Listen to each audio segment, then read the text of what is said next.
조금은 아마 어려울 거예요. 근데 어려운 거는 당연한 거예요. 여러분이 대부분 처음 듣는 내용이기 때문에 낯설고 어렵죠. 그렇지만 듣다 보면 약간 이해가 또 될 거고요. 어쩔 수 없어요. 반복해서 들어야 돼. 저도 처음 들을 때는 되게 어려웠어요. 한 10년 이상을 공부하니까 최소 강의할 수 있는 거지. 그러니까 내용 자체가 어렵기도 하고 처음 듣기 때문에 그런 면이 있어요. 그래서 저는 여러분들이 한 50%만 이해했으면 좋겠다. 그 이상 이해하면 좋겠지만 충분하다고 생각이 돼요. 자, 그러면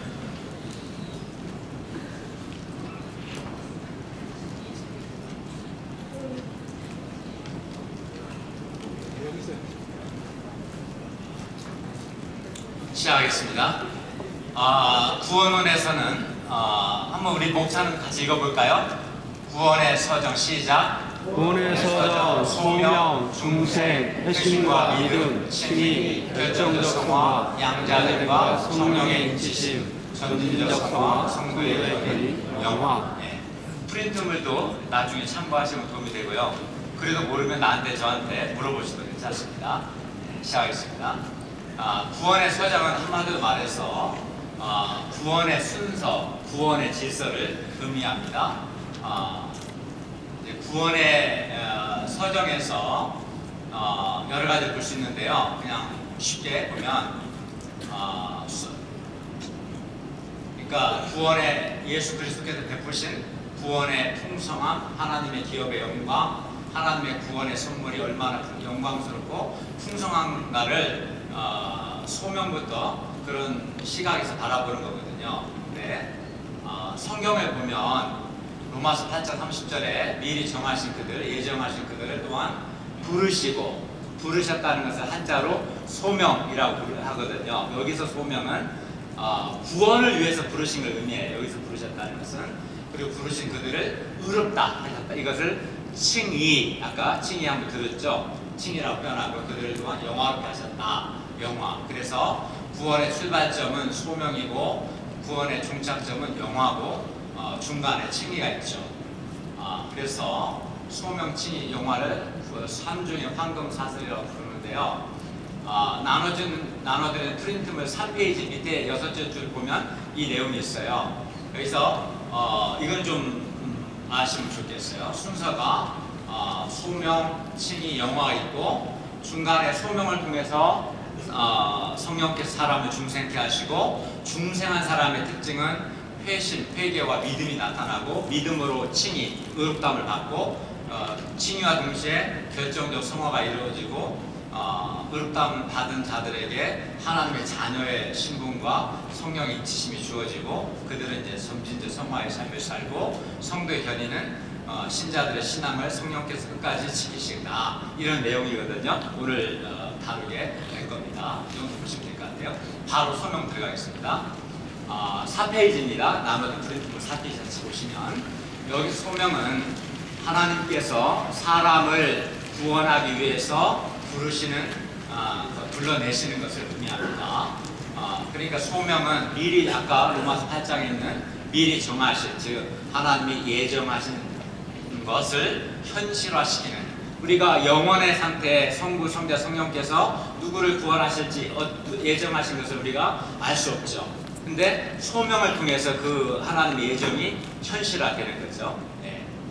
그래서 소명을 통해서 하나님의 영원한 계획 안에서 이루어진 초역사적인 일이 역사적인 사건으로 전환됩니다. 그런데 여기 조금 복잡한 데서 들어보시면 소명에는 일반 소명과 특별 소명이 있어요.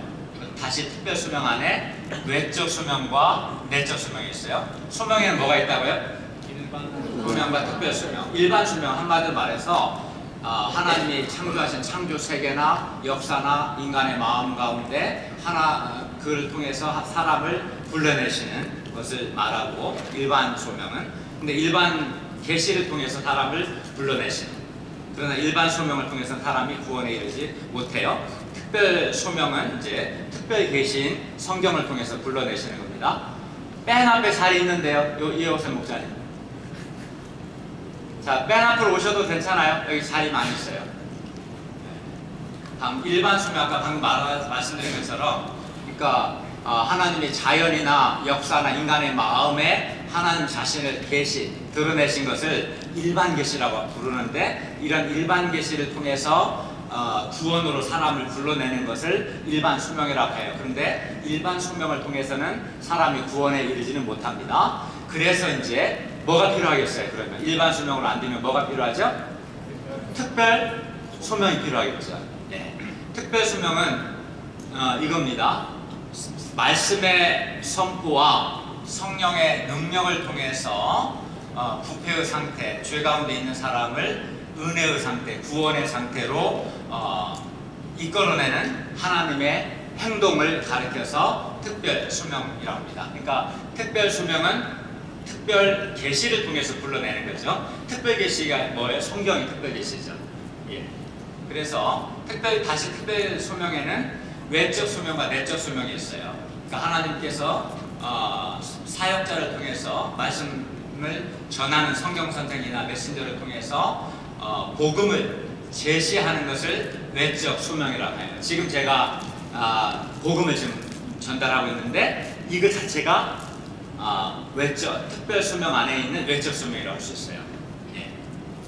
주일날 목사님들이 우리 학생들이 말씀을 듣죠. 그게 특별 소명입니다. 말씀의 선포가 특별 소명이에요. 근데 이 특별 소명 중에서도 말씀 선포를 외적 소명으로 따로 말하고 성령님께서 근데 이 말씀의 복음의 말씀에 직면하는 죄인에게 일하셔서 구원에 합당한 반응을 주권적으로 이끌어내시는 것을 내적 소명 또는 유효적 소명이라고 합니다. 왜 그러냐면 보세요. 여기에 지금 아마 260 몇 명이 있을 겁니다. 제가 말씀을 전합니다. 똑같은 장소, 똑같은 메신저의 복음 선포를 듣는데 반응은 다 달라요. 어떤 사람은 복음의 말씀을 받아들이고 어떤 사람은 받아들이지 않아요.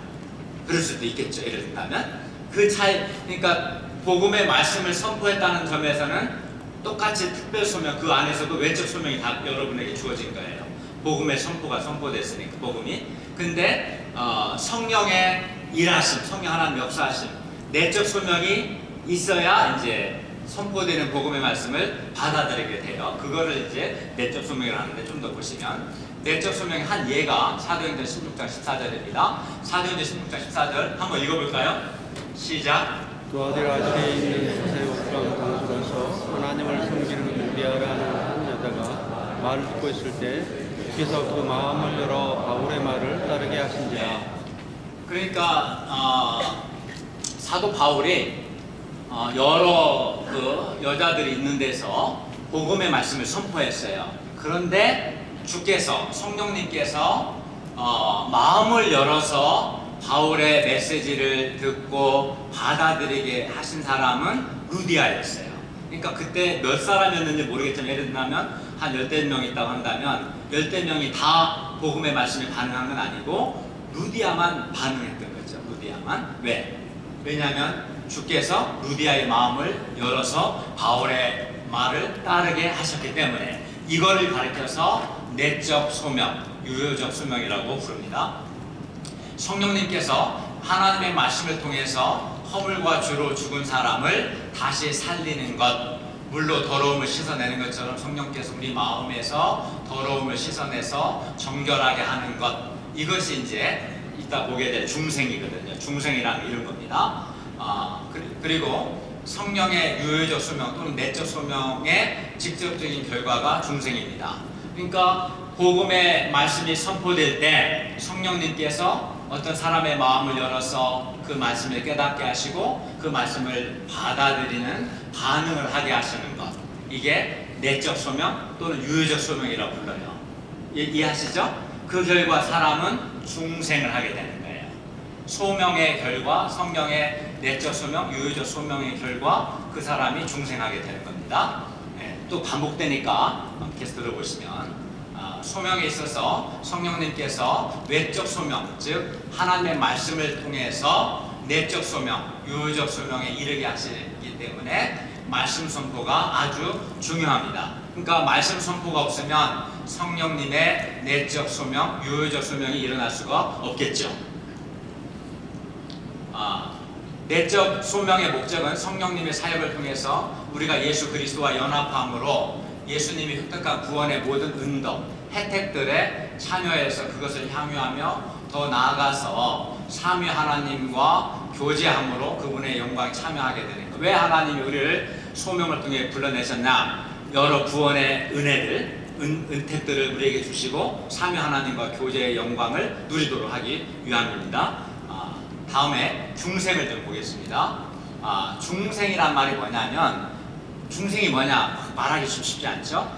여기 보시면 죄의 다스림을 받는 부패한 인간의 본성이 썩지 않는 하나님의 말씀과 성령의 사역, 여기에서 성령의 사역은 성령의 내적 소명, 성령의 유효적 소명을 통해서 새로운 생명으로 출생하는 것, 이거를 중생이라고 합니다. 그리고 따라서 중생은 성령, 하나님께로부터 나는 것이고, 중생은 요한복음 3장 3절을 보면 물과 성령으로 나는 것이고, 성령님께서 말씀을 통해서 사람을 거듭나게 합니다. 물로 씻듯이 성령님께서 성령 하나님께서 우리 영혼의 더러움을 씻어내는 것. 중생이 뭐냐? 성령 하나님께서 우리 영혼의 그 죄로 더러워진 것들을 깨끗이 씻어내는 것, 이렇게 말할 수도 있고요. 성령님을 통해서 마음의 묵은 때가 씻겨지고 하나님을 향해서 새롭게 출생하는 것. 그러니까 중생하기 전에 인간은 지혜의 거룩이 정상적으로 작동이 안 돼요. 그래서 하나님을 참되게 할 수도 없고, 하나님과 관계를 맺을 수도 없고, 하나님이 기뻐하신 데 할 수 없는, 하나님께 반응할 수 없는 거예요. 허물과 죄로 죽었다는 말이, 여러분 대학병원에 영안실에 가보면 시신이 안치되어 있잖아요. 죽은 사람은 반응이 있어요, 없어요? 없죠. 죽었다는 것은 한마디로 말하면 반응이 없는 걸 말하는 거죠. 그러니까 허물과 죄로 죽은 사람은, 물론 육체는 살았지만 허물과 죄로 죽은 사람은 하나님께 대해서는 반응이 없는 사람이 허물과 죄로 죽은 사람, 중생하기 이전의 사람입니다. 근데 성령 하나님께서 복음의 말씀을 통해서 아까 루디의 마음을 열어서 말씀을 깨닫고 받아들이게 하신 것처럼 그렇게 역사하셔서 허물과 죄로 죽은 사람이 하나님을 향해서 반응하게끔 하는 것, 또는 우리 영혼의 더러움을 씻어내는 것, 이것이 중생입니다.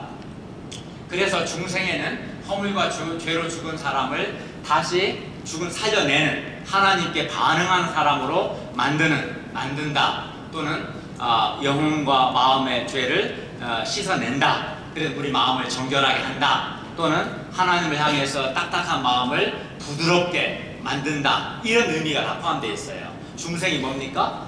우리를 정결케 하시는 것, 우리의 딱딱한 마음을 부드럽게 하시는 것, 하나님을 향해서 살아나게 하는, 반응하게 하는 사람 상태로 만드는 것. 누가? 성령님께서. 그걸 중생이라고 합니다.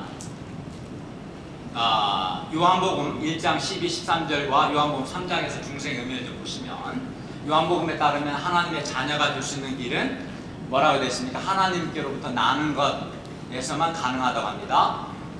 우리 한번 읽어볼까요? 1장 12절 영접하는 자, 시작. 영접하는 자, 곧 그 이름을 믿는 자들에게는 하나님의 자녀가 되는 것을 주셨으니, 여기에는 옳거나 육도로나 사람의 소원하지 않고 오직 하나님께로부터 나는 자들이라. 여기 보면 누구에게 하나님의 자녀가 되는 권세를 주셨습니까? 그 이름을 믿는 자들에게, 그 이름, 예수의 이름을 믿는 자들에게는 하나님의 자녀가 되는 권세를 주셨죠. 근데 그 이름을 믿는다고 할 때 이 믿음이라는 단어는, 믿는다 할 때는 이 믿음은 뭐로 되어 있어요? 보면 현재로 되어 있어요. 실제 오늘 봐도 분사 현재로 되어 있거든요. 분사 현재 남성 복수 되어 있는데, 근데 누가 믿어요? 오직 하나님께로부터 난 자들이 그 이름을 믿고 그 이름을 믿는 자들에게 자녀되는 권세를 준 거죠. 그래서 오직 하나님께로부터 났다는 말은 부정과거 수동태로 되어 있어요. 왜냐하면 나는 거, 내가 나는 게 나 지는 거니까 수동태고, 부정과거로 과거로 되어 있어요. 그러니까 순서상 보면 뭐예요? 하나님께로부터 나는 것, 그게 중생이죠. 성령으로부터 나는 것, 나야 예수의 이름을 믿어야 하나님의 자녀되는 권세를 주는 거예요. 논리적인 순서로 따진다면. 좀 더 보시면 요한일서 5장 1절도 그렇게 되어 있어요. 예수께서 그리스도이심을 믿는 자마다 하나님께로 났다. 믿는다는 말은 현재로 돼 있고 하나님께로 났다는 말은 완료로 돼 있죠. 그래서 하나님께로 난 게 먼저죠. 하나님께로 나야 예수께서 그리스도이심을 믿겠죠. 예수께서 그리스도이심을 믿어야 구원도 받고 하나님의 자녀되는 권세도 얻을 수 있겠죠. 그런데 방금 헬라 시제를 본 것이고요. 근데 여기서 요한복음 1장 12, 13절에서 또 요한 1서에서 하나님께로부터 나는 것이 바로 중생입니다. 그리고 중생이 뭔지 우리에게 가장 잘 가르쳐주는 본문이 요한복음 3장인데요. 아마 읽어본 적 있죠? 예수께서 대답하여 이르시되 진실로 진실로 너에게 이르노니 사람이 거듭나지 아니하면 하나님의 나라를 볼 수 없다. 하나님 나라에 들어갈 수 없다. 이렇게 말씀하고 있죠. 근데 거듭난다는 단어가 헬라어로 게네세 아노세네요. 게네세라는 말은 리본, 태어나는 것. 아노세는 이제 보겠습니다. 위로부터 나는 건데 보시면 거듭난다는 말이 위로부터 난다. 게네세 아노세는 이런 말. 게네세는 is born, 태어나는 것이고요. 아노세는 헬라어 이 아노세는 again, 다시라는 의미와 above, 위로부터라는 의미, 두 의미가 다 있어요. 그런데 예수님께서 니고데모에게 사람이 거듭나야지 아니하면 하나님 나라를 볼 수 없다. 게네세 아노센 해야 한다 라고 했을 때 아노센을 예수님은 어떤 의미로 말씀하냐면 위로부터, above, 하늘로부터, 하나님으로부터 나야만이 네가 중생하고 그리고 하나님 나라를 들어갈 수 있다. 이런 의도로 말씀하신 거예요. 그런데 니고데모는 그렇게 이해를 못했어요. 똑똑한 친구지만 똑똑하다고 다는 건 아니잖아요. 그래서 니고데모는 아노센을 again, 다시라는 의미로 이해했어요. 그래서 실제로 보면 예수님이 바로 이어서 거듭나지가 다시가 아니라 위로부터 나는 것이 그것은 곧 물과 성령으로 나는 거라고 교정해 주시는데 예를 들면 여기 보세요. 그러니까 아까 예수님은 요한복음 3장 3절에서 거듭나지 아니하면 게네스 아노센 하지 아니하면 여기서 아노세는 위로부터 나지 아니하는 그런 의미로 말씀하셨고 그래야 하나님 나라를 볼 수 있다 하셨는데 니고데모는 아노센을 어게인으로 그래서 뭐라고 말해요? 사람이 늙으면 어떻게 날 수 있습니까? 두 번째 모태에 들어갔다 날 수 있습니까? 모태 어머니 태에서 나오잖아요. 근데 내가 이 나이에 60일 했는데 다시 태수가 어떻게 들어가서 다시 태어나냐 이렇게 이해한 거죠. 그러니까 니고데모는 어게인으로 이해한 거예요? 어보브로 이해한 거예요? 어게인으로 다시로. 네. 그렇게. 그래서 예수님이 고쳐주죠. 그게 아니라니까. 아노센이 어게인이 아니라 어보브야. 그래서 예수님 3장 5절에서 다음 이어서 물과 아까 내가 말한 게네스 아노센 거듭나리라는 말은 위로부터 난다는 말은 물과 성령으로 나는 걸 말하는 거야. 네가 모태에 들어갔다가 다시 어게인 하는 게 아니라 위로부터 하나님으로부터 성령으로부터 나는 것을 의미하는 거야 라고 해서 5절에서 물과 성령이라고 부르고 근데 여기서 물과 성령은 사실은 물 곧 성령 이런 말이거든요. 그래서 3장 8절에서는 성령, 물이라는 단어는 빼고 내가 말한 물과 성령은 물 곧 중원법이라는 게 있거든요. 헬라어에 물 즉 성령 이런 말이에요. 성령으로 나는 거야. 예수님이 수정을 해주시는 거예요. 그리고 요한에 따르면 위로부터 난다는 것이 3장 3절 게네세 아노센이 3장 5절과 8절은 물과 성령으로 나는 것, 성령으로 나는 것이고 요한복음 1장 13절에서는 하나님께로부터 나는 것을 의미하죠. 그러니까 물과 성령이라는 말은 물 곧 성령을 의미하는데 같은 걸 봅니다. 왜 이렇게 구하냐면 3장 3절에서 거듭나는 것, 위로부터 나는 것을 3장 5절에서는 물과 성령으로 난다고 말했고 3장 8절에 같은 내용을 단어를 뭐로 썼어요? 물 빼고 성령으로 나는 것이죠. 이렇게 썼습니다. 그리고 예수님은 물이라는 단어를 성령을 가리키는 표현을 써요. 요한복음 4장 14절 사마리아 여자 사건도 내가 주는 물을 마시는 자 영원히 목마르지 아니하고 그럴 때 내가 주는 그 물은 요한복음의 성령을 가리키고 실제로 요한복음 7장 39절에서도 39절에서도 나를 믿는 자는 성경 이름과 같이 생수의 강이 그 사람의 배에서 흘러나리라. 근데 여기서 생수의 강은 성령을 가리킨 거다 말씀하죠. 요한복음에서 다 물은 성령을 의미하네요. 물 곧 성령. 그래서 요한복음 7장 생수의 강 또 성령. 4장 내가 주는 물도 내가 성령을 주겠다. 성령이 있는 사람은 목마르지 않을 거다. 그런 의도로 말씀했습니다. 그리고 또 에스겔 36장 구약 36장 25, 27절을 보면 이거 한번 읽어볼까요? 시작.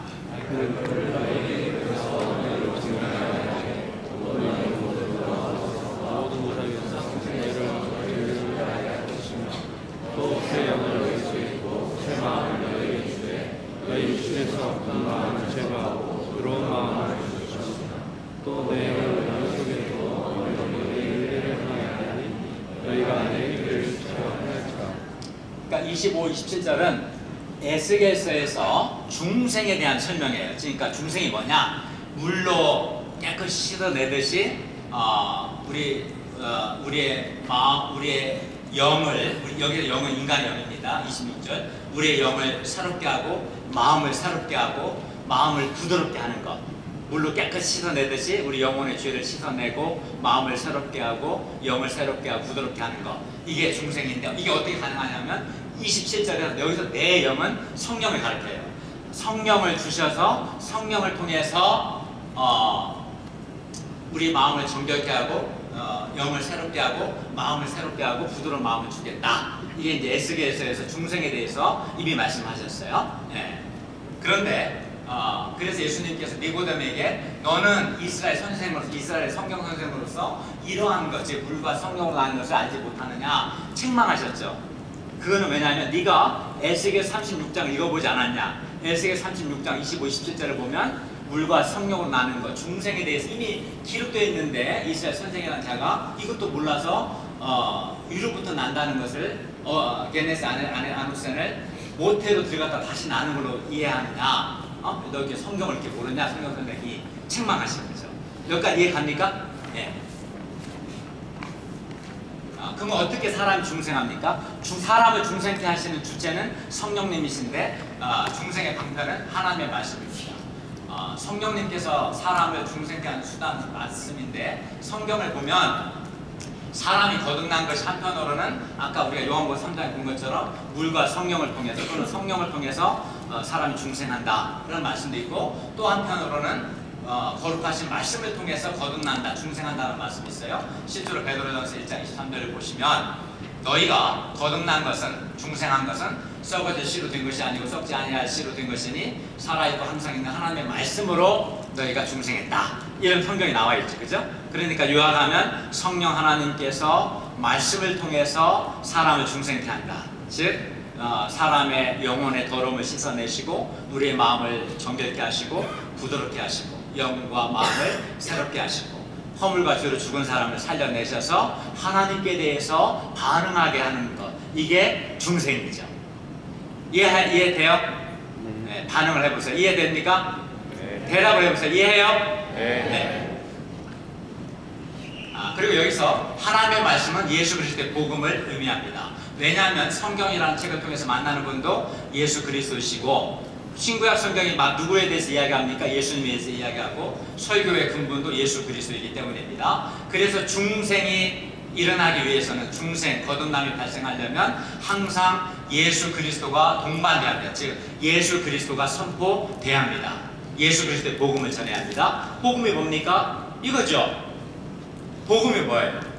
예수님께서 나를 사랑하사 나의 죄를 위하여 나를 대신해서 내가 죽어야 할 십자가의 죽음을 대신 죽으시고 내가 받아야 할 하나님의 형벌과 저주를 대신 받으셔서 나에게 나의 죄를 용서하셨습니다. 그리고 또 예수님께서 성부 하나님께 순종을 통해서 획득하신 의와 영생을 나에게 주셨습니다. 내 몫을 올리셨습니다. 나는 예수님을 믿습니다. 이게 이제 복음이고 복음을 믿는 거죠. 복음이란 이런 거죠.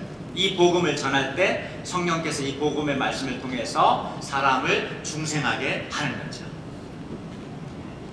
중생과 하나님 형상. 중생하기 전 인간은 허물과 죄로 죽은 존재라고 아까 에베소서 2장 1절 5절을 말씀합니다. 이 중생하기 전은 그러니까 길 가다가 예수 안 믿는 사람은 뭐 어떤 상태냐면 성령의 내주가 없습니다. 그리고 하나님의 뜻을 인식하지 못합니다. 죽었으니까 허물과 죄로 죽었다는 것은 육체가 죽었다는 게 아니라 죽었다는 것은 반응하지 않는 거죠. 하나님께 대해서 반응하지 못하는 하나님과 단절된 상태를 의미합니다. 이게 중생하기 전, 즉 좁은 의미 하나님 형상의 지혜의 거룩이 작동하지 않는 상태입니다. 가령 자동차 보면 사이드 미러 있죠. 사이드 미러 있죠? 거기 누가 돌멩이를 던져 확 깨버렸어요. 그러니까 유리 조각이 바도 앞으로 떨어지진 않았는데 산산 조각이 났다고 생각합시다. 아주 완전히 다 깨졌어요. 그러면 물체의 상이 제대로 맺지 안 맺혀요? 안 맺히겠죠. 산산 조각 나면 그게 이제 지혜의 거룩이 작동되지 않는. 그래서 하나님의 상이 안 맺히는 거예요. 한마디로 그렇게 볼 수 있습니다. 그런데 중생을 통해 하나님 형상의 핵심 요소인 지혜의 거룩이 중생하면 작동이 돼요. 이제 정상적으로. 그래서 중생한 신자는 하나님을 참되게 알 수 있고 하나님과 바른 관계를 맺을 수 있고 그 하나님이 기뻐하신 일을 행할 수 있어요. 여러분이 그렇게 하고 있잖아요. 어제도 인생 소감을 통해서 또는 장기자랑을 통해서 그렇게 하셨잖아요. 그죠? 네. 다음 중생 끝났습니다. 다음 회심과 믿음에 대해서 보겠습니다. 중생을 통해서, 그러니까 소명 말씀 선포를 통해서 말씀이 선포될 때 성령님께서 그에게 역사하셔서 중생한 사람은 회개와 믿음의 반응을 보인다는 내용인데요. 보시면 중생을 통해서 지혜의 거룩이 바르게 작동하기 시작하면서 중생한 신자는 뭘 깨닫느냐면요, 예수님께서 나를 사랑하사 나의 죄를 위해서 나를 대신하여 십자가에서 죽으심으로 나의 죄가 용서되고 예수님께서 율법을 순종함으로 획득한 의와 영생을 예수님이 나의 몫으로 주셨다는 사실을 깨닫게 되는 거예요. 왜? 지혜의 거룩이 정상적인 작동을 하니까. 여러분 이걸 깨달았습니까? 이 내용이 깨달아져요? 깨달아지는 사람은 중생한 사람들이에요. 중생하지 않은 사람은 이게 깨달아지지도 않고 마음으로 받아들여지지 않거든요. 그래서 그래야 중생한 신자는 자기 죄에 대해서, 왜? 예수님께서 나의 죄 때문에 십자가에서 내가 받아야 할 저주와 형벌을 받으셨음을 깨닫기 때문에 그 중생한 사람은 자신의 죄에 대해서 애통하는 마음을 갖게 됩니다. 그리고 이전 행했던 죄와 악에서 내가 떠나고자 하는 회개 또는 회심을 하게 되는 것이겠죠. 중생을 통해서 하나님을 향하여 살아나게 되면, 반응하게 되면 과거에 죄악된 옛 삶을 문제시해서 이제는 하나님께로 돌이켜서 이제는 하나님께서 기뻐하시는 삶을 추구하려는 간절한 열망이 생겨나는 것이 자연스럽겠죠. 예수께서 나를 사랑하사 나의 죄 때문에 저주받고 형벌 받으셨고 그러니까 나를 사랑하신다는 것을 아는 사람은 자기 죄에 대해서 애통한 마음이 생기게 되죠. 그죠? 그게 자연스럽다는 거죠. 이런 자연스러운 과정을 회심이라고. 회심이라는 말은 처음 돌이킨 걸 회심이라고 하고 그 이후 반복해서 하는 것을 회개라고 보통 표현합니다. 그리고 예수님께서 십자가의 죽으심과 부활을 통해서 나에게 죄 용서와 의와 영생을 베푸셨다는 사실을 성령의 일깨움을 통해, 성령의 역사를 통해서 마음으로 깊이 있게 이 사실을 받아들이고자 하는 결단을 하게 되는데 그것을 가리켜서 믿음이라고 말하는 겁니다. 믿음. 그래서 중생한 신자는 어떻게 되어 있어요? 지혜의 거룩이 작동이 되니까 예수께서 나를 사랑하사 나의 죄를 위해 죽으시고 내 죄를 용서하시고 나에게 의와 영생을 주셨다는 것을 깨닫게 되기 때문에 자연스럽게 회개도 하고 이 사실을 받아들이고자 하는 믿음의 결단을 하지 않겠습니까? 그렇죠? 그래요, 안 그래요? 예, 그래서 중생한 신자는 반드시 이렇게 회개와 믿음의 반응을 하게 돼요. 중생을 해야 회개도 하고 믿음도 되죠. 회개하고 믿어서 중생하는 게 아니라 순서가. 그죠? 회심의 두 전통이 있어요. 이건 좀 어렵지 않을 겁니다. 좀 빨리 말할게요. 기독교 역사 속에서 보면 메타노이아라는 말은 회개라는 말인데, 회개하라 이런 말인데, 회개라는 단어를 이해할 때 두 가지 전통이 있는데 서구 내성적 기독교 전통은 메타노이아, 즉 회개를 좀 내면적인 것으로 축소했습니다. 이 서구 내성적 기독교 전통은 경건주의 전통 혹은 청교도 신앙에서 뚜렷하게 발견되는데요.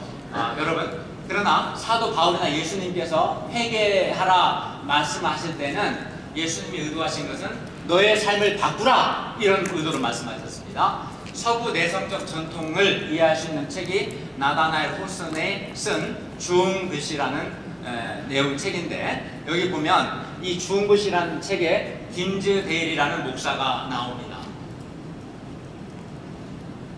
딘즈 데일과 헤스터라는 여자가 나오는데 이 사이에 펄이라는 아이가 태어납니다. 그러니까 헤스터가 딘즈 데일 목사와 간음을 해서 펄이라는 아이를 낳은 거죠. 그리고 이 사실이 드러납니다. 여자가 이제 배가 불러오니까 또 아이를 낳으니까. 반면 이때 이제 반면 디모데는 여전히 목사로서 목회를 하며 자신의 죄를 감추고 살아가고 있었습니다. 이때 헤스더의 전 남편인 실리무드가 나타나서 헤스더한테 이 폴의 아빠가 누구냐고 물어보기 시작해요. 헤스더의 남편 실리무드는 한마디로 율법의 역할을 하는 거예요. 그래서 디모데의 이 칠리무드가 나타나면서 디모데를 자극하여 양심의 깊은 고통을 불러일으킵니다. 디모데의 마음에. 저녁이 되면 디모데는 지하실에 가서 자신의 몸을 채찍질하지만 자기 죄를 기꺼이 드러내고 회개할 마음은 없습니다. 흥미로운 것은 작가인 호슨이 디모데의 행동이 심화되면 심화될수록 주일 강단에서 그가 선포하는 말씀에 회중이 더 깊은 감동을 경험하고 했다는 사실을 주의 깊게 전달하고 있습니다. 왜냐하면 디모데는 깊이 애통하는, 자기 죄에 대한 애통한 마음이 있어요. 그걸 드러내지는 못하지만, 그래서 죄인된 심정으로 말씀을 전하면 좀 더 은혜가 될 수 있어요. 회중한테는 그걸 말해요. 회개를 구체적으로 실천해서 자신의 죄를 인정하고 그 죄에 대한 대가를 지불하려는 의지적인 결단은 없지만, 그러나 마음에서는 애통하고 탄식하는 이런 모습이 서구 내성적 기독교 전통의 특징입니다.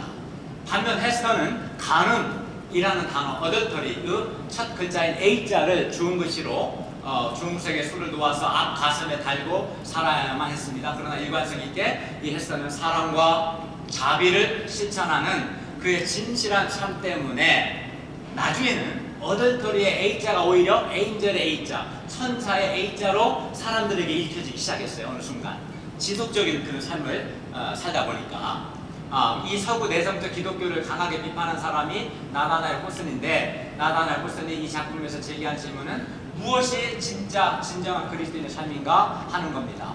무엇이 진정으로 회개하는 삶인가 하는 겁니다. 디모데이라는 이 캐릭터를 통해서 표현된 서구 내성적 기독교가 건강한 것이냐, 아니면 헤스더로 표현되는 회개에 합당한 열매를 동반하는 신앙이 건강한 신앙이냐, 이걸 묻는 겁니다. 그래서 그리스도인의 진정한 회개는 마음으로 자기 죄를 애통하는 모습을 분명히 요청할 뿐만 아니라 헤스더에게 볼 수 있는 회개에 합당한 삶도 요청이 됩니다. 이게 기독교가 말하는, 성경이 말씀하는 회개입니다. 삭개오가 누가복음에 19장에 나오는데, 삭개오는 로마 밑에서 세금을 걷던 세리장이었습니다. 부정한 방식으로 세리장이 되었고 투자한 만큼 뽑아내기 위해서 부정하게 세금을 더 걷었습니다. 이런 그가 예수님을 만난 이후에 뭐라고 하냐면 자신의 소유의 절반을 가난한 자들에게 주겠다고 했습니다. 그리고 내가 속여 빼앗은 것이 있으면 속여 빼앗은 것의 40% 가산세가 아니라 아예 400%를 갚겠다고 했습니다. 이렇게 하고 나면 아주 거들나 버리는 거예요. 그래 난 그렇게 하겠습니다 했어요. 이게 회개입니다.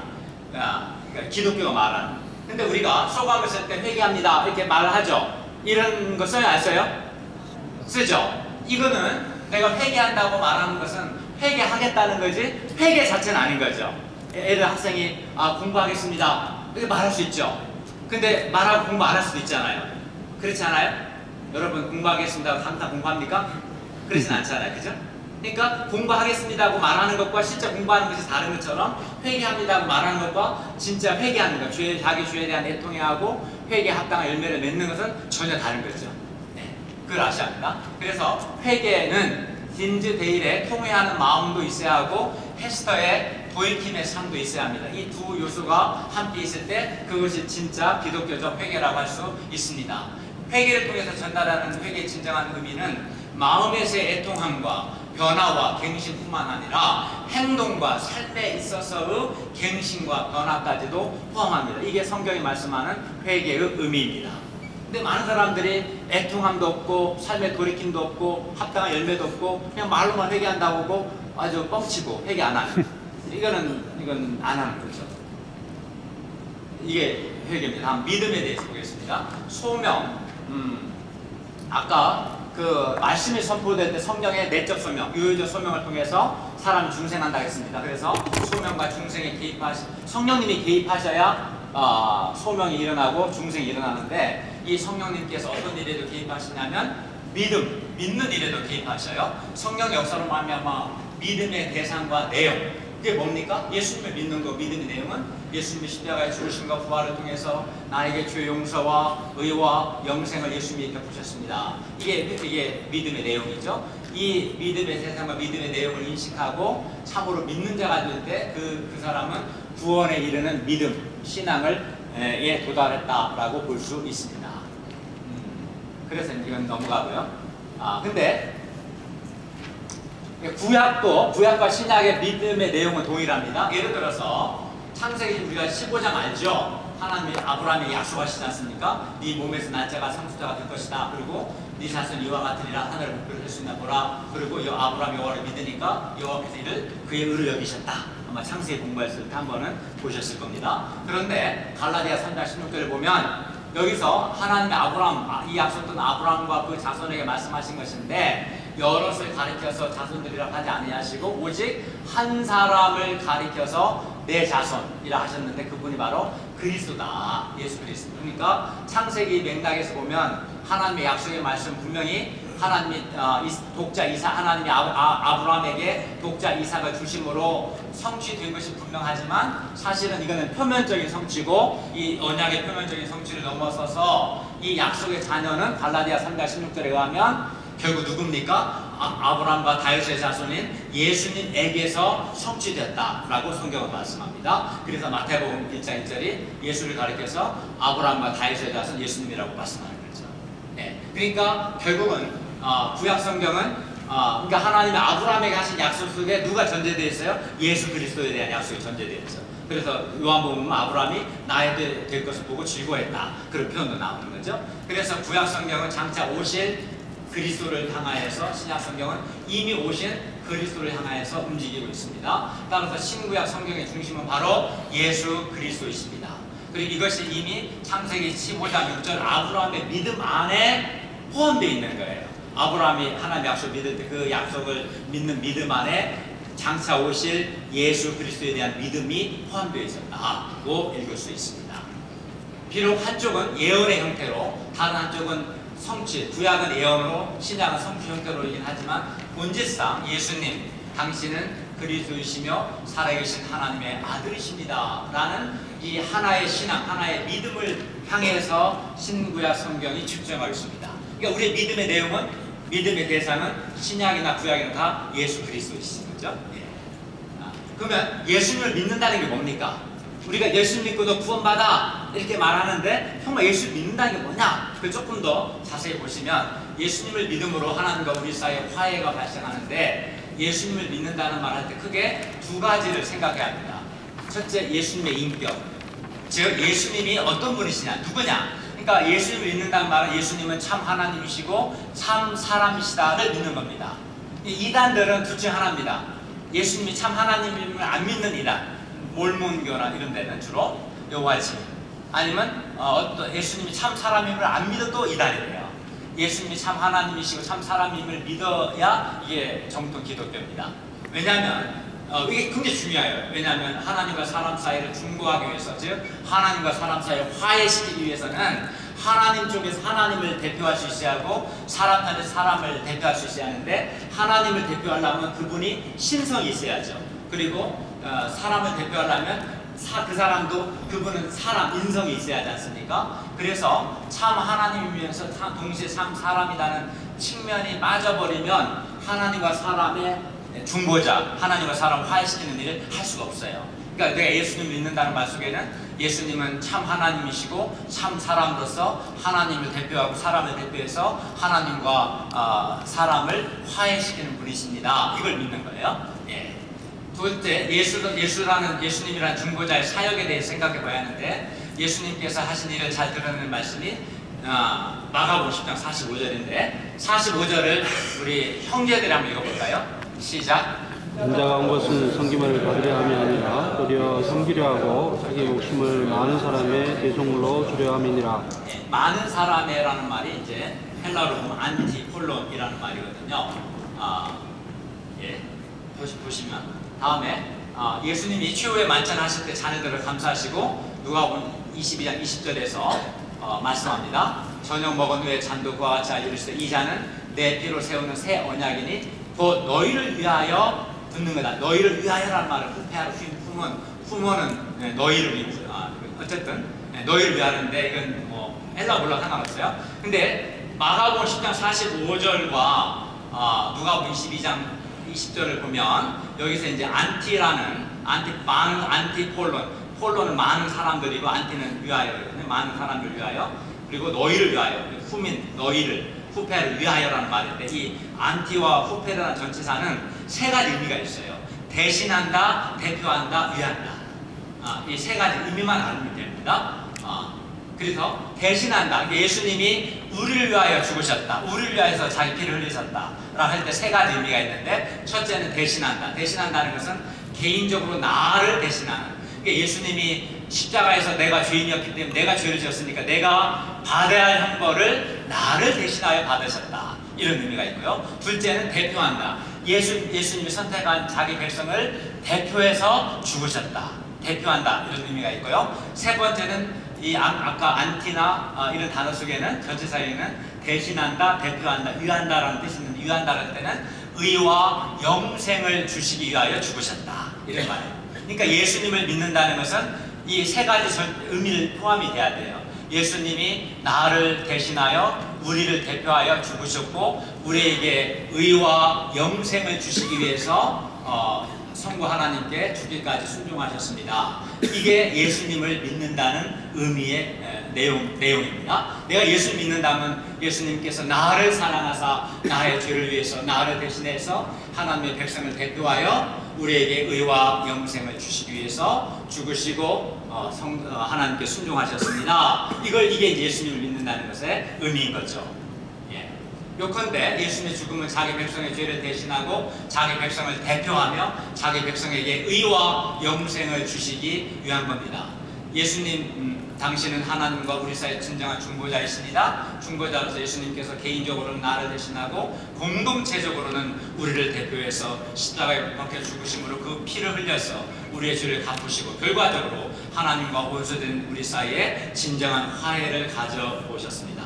이런 의미고 예수님께서는 내 죄는 가져가시고 예수님이 순종을 통해 획득하신 의와 영생은 나에게 주심으로써 나로 하여금 하나님의 자녀가 되게 하신다.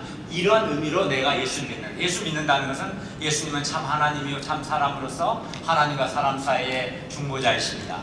예수님께서 나를 사랑하사 나를 대신하여 십자가에 죽으심이고 또 순종을 통해 획득한 의와 영생을 나의 몫으로 주셨습니다. 이것이 우리가 예수님을 믿는다는 의미입니다.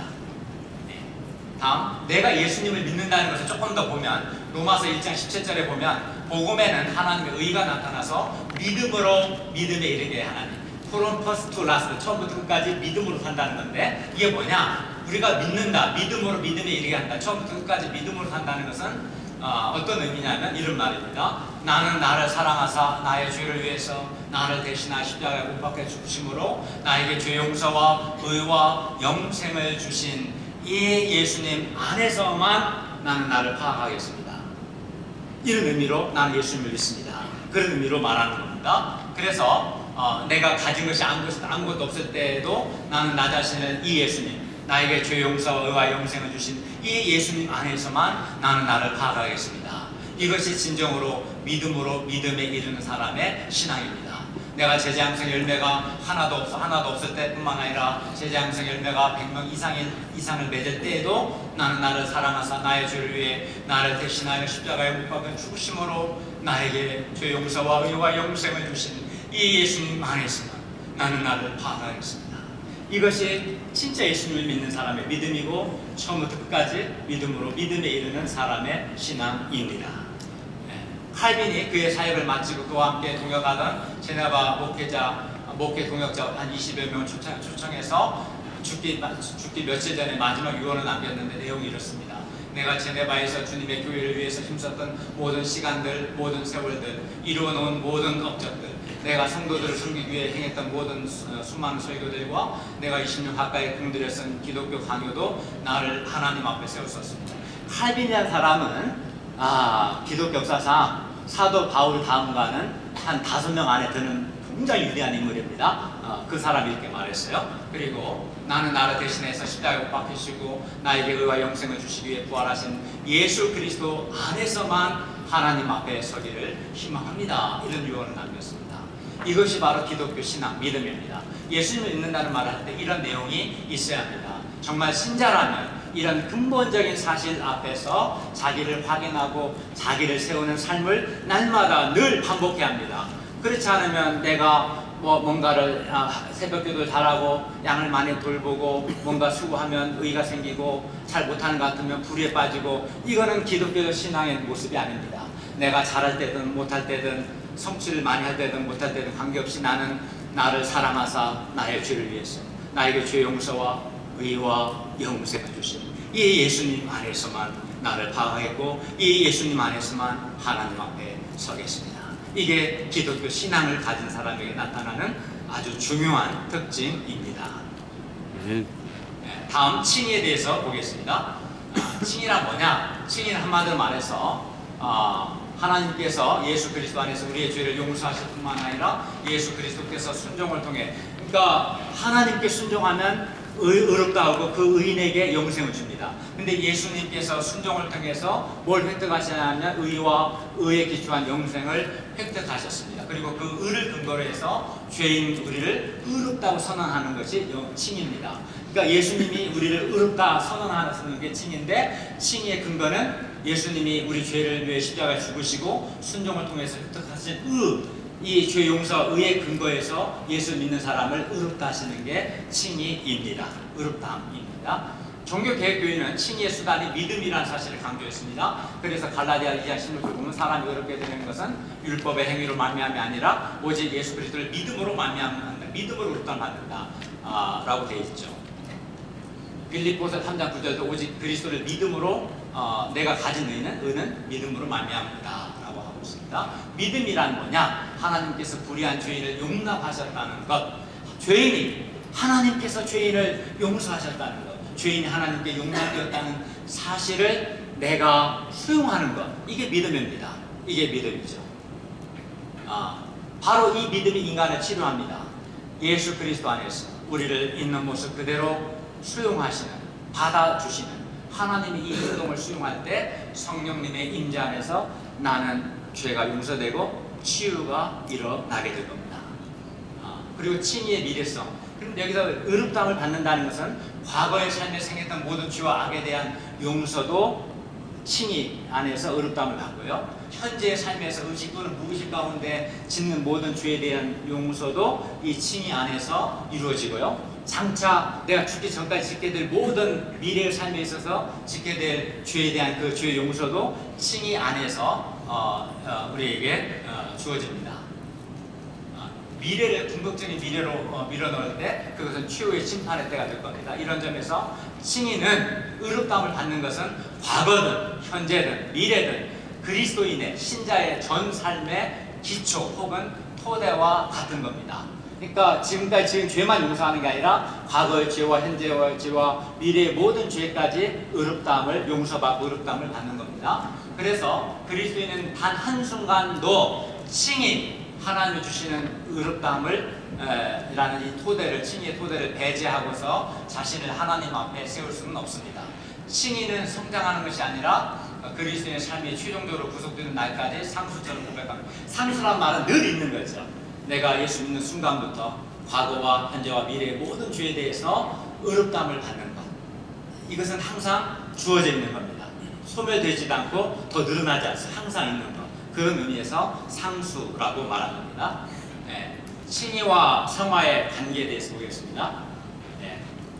졸지 마세요. 눈 뜨셨네요. 저랑 좀 마주치시는 분. 졸면 손해일 겁니다. 칭의와 성화의 관계에 대해서 보면 칼빈에 의하면 이 칭의와 성화는 결국 분리될 수 없는 단일한 은혜의 두 면이라고 하는데, 한마디로 동전의 앞면과 같습니다. 동전에 앞면과 뒷면이 있는 것처럼 앞면에는 칭의가 있고 뒷면에 성화가 있습니다. 앞면만 있는 동전은 없죠. 뒷면만 있는 동전도 없죠. 그것처럼 칭의와 성화는 늘 같이 있습니다. 즉 칭의와 성화가 우리 생각 속에서는, 칭의와 성화는 구별은 되지만 우리 경험 속에서는 분리되지 않습니다. 왜냐하면 항상 칭의와 성화가 같이 주어지기 때문입니다. 그러므로 둘 중 하나만을 체험하는 것은 도저히 불가능합니다. 그 누구도 성화가 없는 칭의나 또는 칭의 없는 성화만을 체험할 수는 없습니다. 만약에 칭의가 참된 것이라면 반드시 성화가 수반되게 됩니다. 예, 넘어가겠습니다. 우리는 칭의의 영원한 바탕 위에서만 죄사함과 구원의 확신을 가지고 담대하게 거룩하신 하나님 앞에 나아갈 수 있습니다.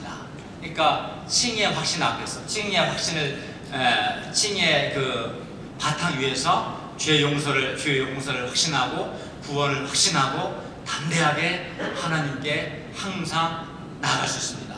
그러니까 이 칭의의 바탕을 떠나서 우리가 이룬 보잘것없는 거룩함을 의존해서는 내가 뭐 새벽기도 했다, 양을 많이 쳤다, 뭘 많이 했다, 이거는 온전한 의가 될 수 없어요. 이걸 가지고 하나님 앞에 설 수는 없습니다.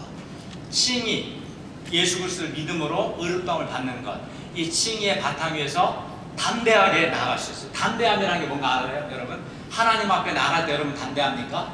내가 칭의를 확신한 사람은 하나님, 제가 왔습니다. 담대하게 나갈 수 있어요. 저희 센터에 제 연구실이 있습니다. 제 연구실을 저는 노크하지 않고 여는 걸 싫어하는데 딱 노크를 하지 않고 담대하게 확 열어 제낀 사람이 딱 2명 있습니다. 누군지 아세요? 네? 네. 내 아들과 딸입니다. 다 노크해요. 제 동역자도 노크하는데 노크하고 확 열어줍니다. 담대하게 나옵니다. 아빠한테 나오는데.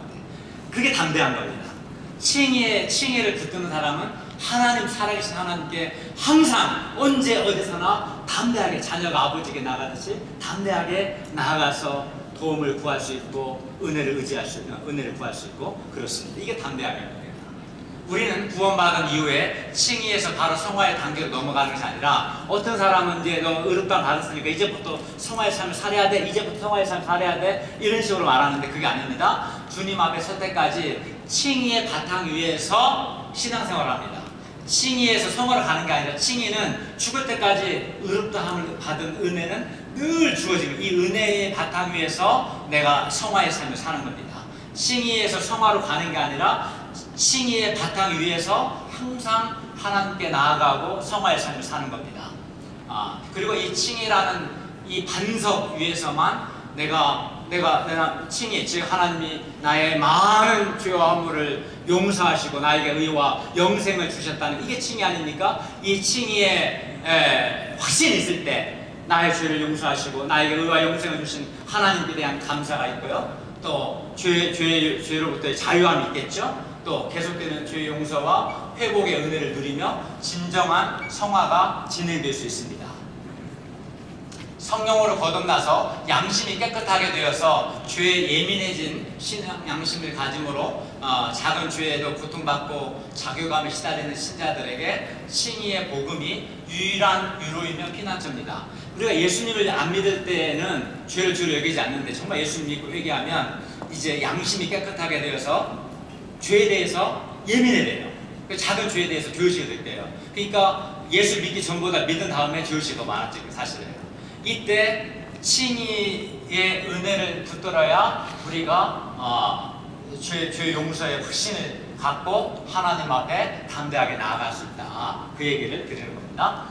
다음 결정 상황. 이건 이제 아주 중요해요. 어떤 분이 이런 말을 해요. 내가 예수 믿기 전에 죄를 지었어요. 용서받았어요. 근데 예수 믿은 다음에도 또 똑같은 죄를 져요. 그러면 내가 예수 믿는 게 무슨 의미가 있을까? 이런 생각을 혹시 한 번이라도 해보신 적 있어요? 한번 손 한번 들어보세요. 꽤 많죠. 저도 과거에 많이 그랬어요. 과연 내가 변화될 수 있을까? 맨날 반복해서 죄에 넘어지는데 변화가 가능할까? 그래서 예수 믿는 것에 대해서 어떤 때는 회의가 될 때도 있습니다. 제가 여러분 졸릴까봐 제 옛날 사진 한번 보여드릴게요.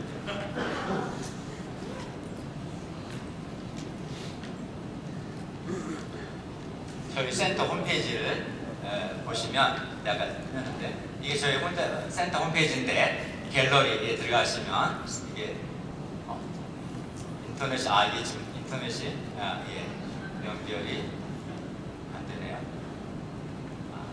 이게 제가 잠깐만요. 제가 하수로 할게요.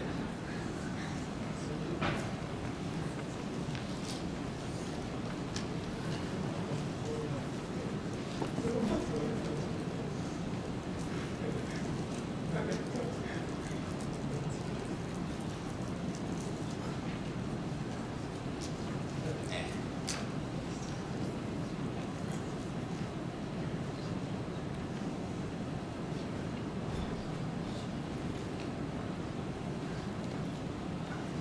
잘 안 되네요. 컨벤션 A 누르. 컨벤션 A 밑에 네 번째. 이거요? 컨벤션 A 네 번째. 아, 네 번째.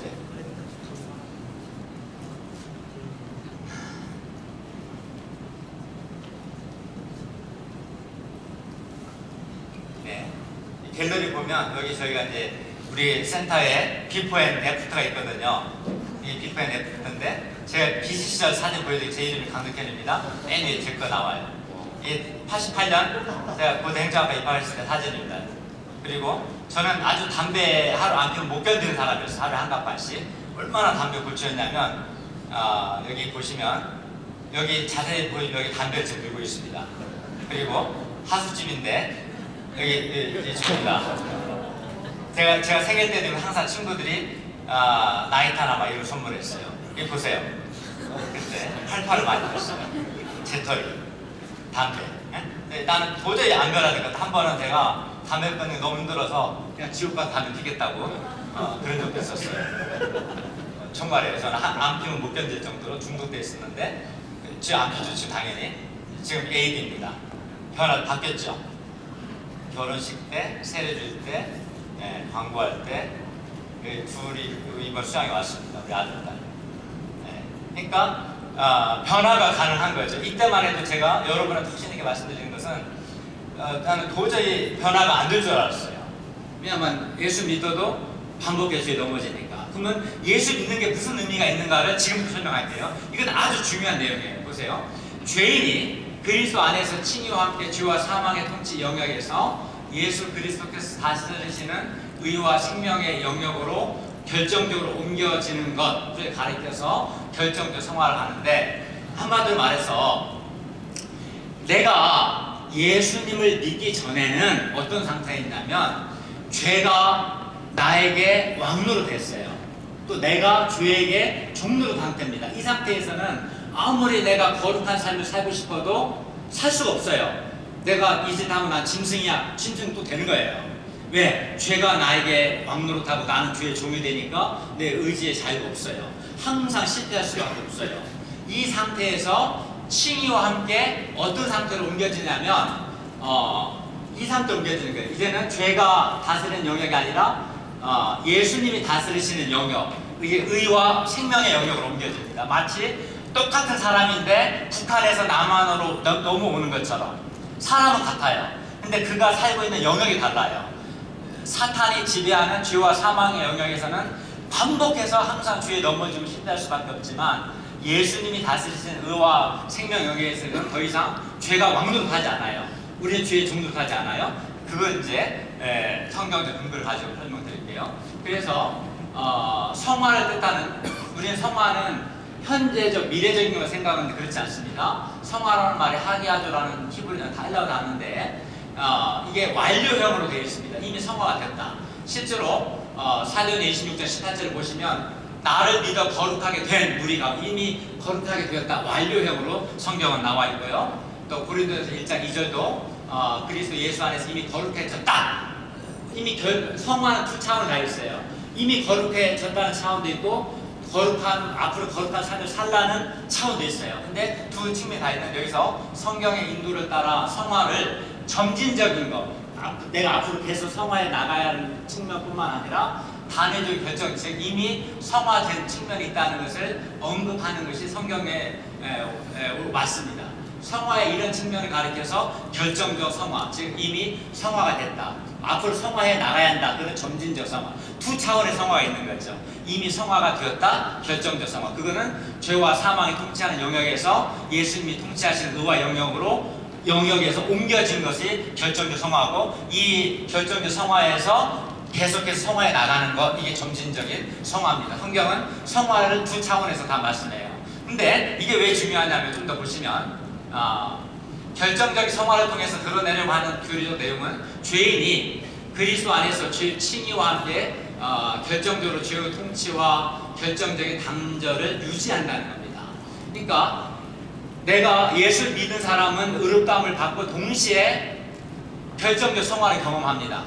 그래서 예수를 믿는 사람은 더 이상 죄가 왕노릇하지 않습니다. 그에게 그 사람은 죄의 종노릇하지 않습니다. 물론 여기서 알아야 할 것은 여기서 단절이라고 할 때 이것은 신자의 내면에 내재하는 죄성과의 전적인 단절을 뜻하는 것은 아닙니다. 그러니까 결정적 성화가 되어서도 우리 안에 내면에 죄성은 남아있어요. 그렇기 때문에 내가 죄를 지을 수 있습니다. 예수 믿고 나서도. 그러나 죄의 통치 영역에 전적으로 속하지 않았다. 그러니까 과거에는 내가 원하든 원하지 않든 항상 죄의 지배를 받을 수밖에 없는 죄의 통치 아래 있었는데 이제는 예수님의 통치하는 은혜의 영역으로 옮겨졌기 때문에 내가 얼마든지 성화의 삶이 가능한 영역이 된 거예요. 다만 죄성은 남아있는 거지. 그래서 죄를 지을 수 있죠. 실제로 제가 예수 믿는 지 한 30년 가까이 됐어요. 제가 생각할 때 옛날과 지금 생각하면 성자가 된 거예요. 정말 과거처럼 반복해 종교에 넘어지거나 하지 않습니다. 죄에 방탕한 삶을 살지 않습니다. 많이 바뀌었어요.